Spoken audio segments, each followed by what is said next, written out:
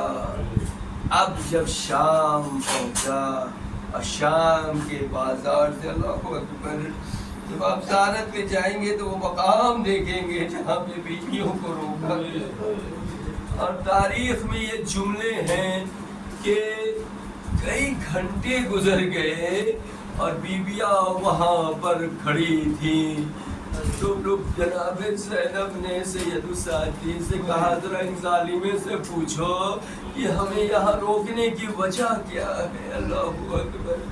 کہا گیا ابھی دربار آراستہ نہیں ہوا ہے، جب دربار آراستہ ہو جائے گا تب تمام اہل حرم کو یزید ملعون کے دربار تک پہنچایا جائے گا۔ آزادارو، جناب زینب نے کہا سید الساجدین کافی بڑا وقفہ گزر گیا ہے، ان سے کہو کیا ہم یہاں بیٹھ سکتے ہیں؟ اللہ اکبر۔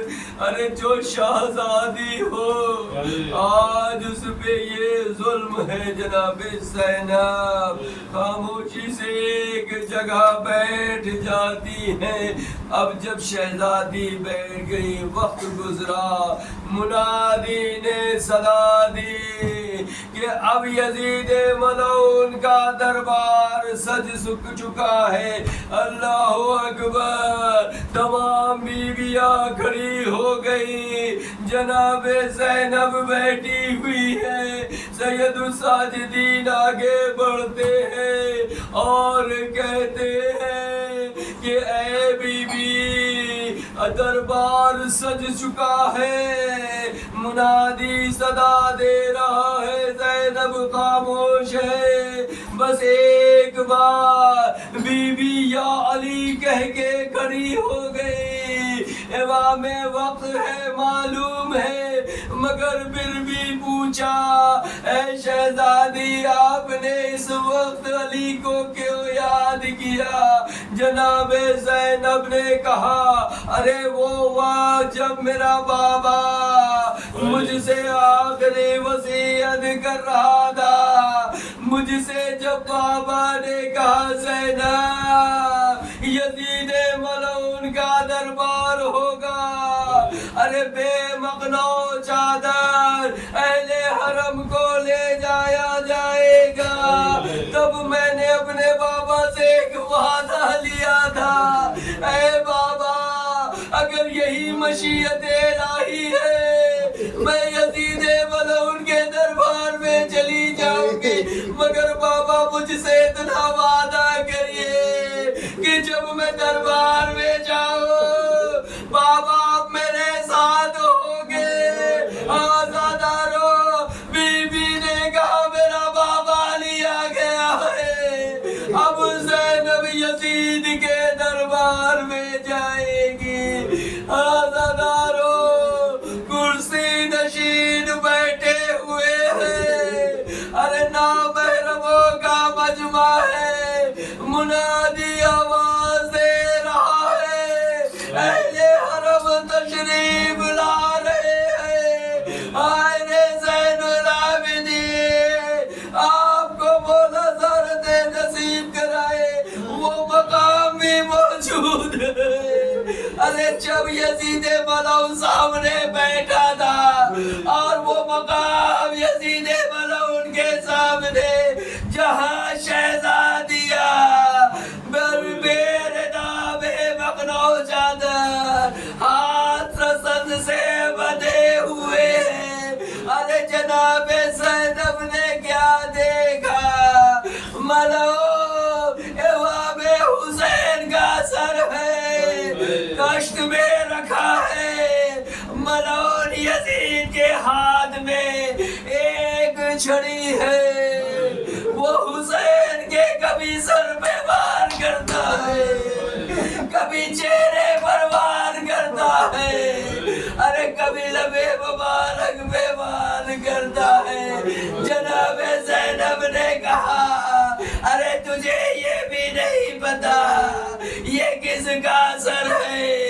یہ وہ رخسار ہے جس کے رسول موسیٰ لیتے تھے، ارے وہ یہ لب ہے جس کے رسول موسیٰ لیتے تھے۔ ارے جب جناب زینب نے کلام کرنا شروع کیا، یزید ملعون نے کہا اس خاتون کو تعزیانے لگائے جائے۔ ارے زینب کو تعزیانے لگے۔ جب فضہ نے یہ منظر دیکھا، اپنے آپ کو شہزادی زینب پہ گرا دیا۔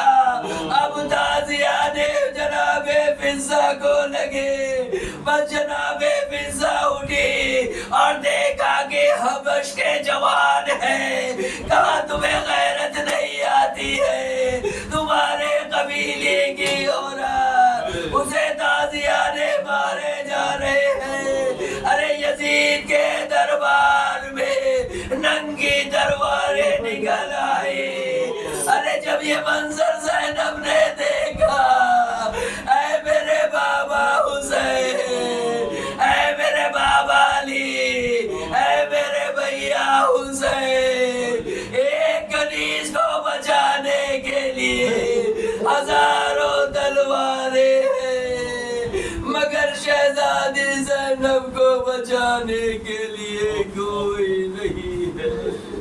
شہزادی زینب فریاد کر رہی ہے، نامحرموں کے بچی، الا لعنت اللہ علی قوم الظالمین، انا للہ و انا الیہ راجعون، جزا بقضائہ و تسلیما لامرہ۔